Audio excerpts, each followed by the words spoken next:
अर्ज़ थो कयां सूफ़ी सादिक शर पाकिस्तान ते 14 अगस्त जे लाइ हिकिड़ो शेर ठाहियो अथमि।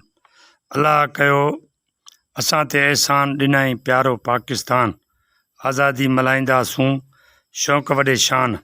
मुहाफ़िज़न मुल्क जा जंगी आहिनि जवान, कफ़न पाए कपिड़ो लहंदा मंझि मैदान।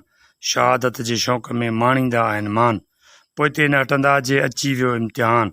शहीद थींदा सर चवे मेजर अज़ीज़ जहिड़ा इंसान, सिपाही हिननि जो सूफ़ी चए आहे टीपू सुल्तान।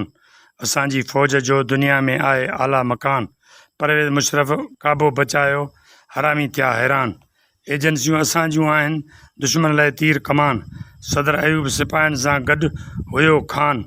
बीहंदा जहाज़ किरायाऊं कीअं हलां कई हिंदुस्तान, बीहंदा कीअं न बेमान सादिक सूरनि साम्हूं। अर्ज़ु कयुमि त असुली औरतुनि जा ॾियां मां तोखे पता पार, सुठियूं हलनि ससु सां थियनि की न धार। मान रखनि माइटनि जो पेकनि में परदेदार, झंड ते वेहनि कनि अलाह जो ज़िक्र अज़कार। खीर विलोड़नि ख़ुशीअ सां कनि ससु सां सहकार, उरो ढकिन पंहिंजो ॿियो ढकिन पंहिंजा वार।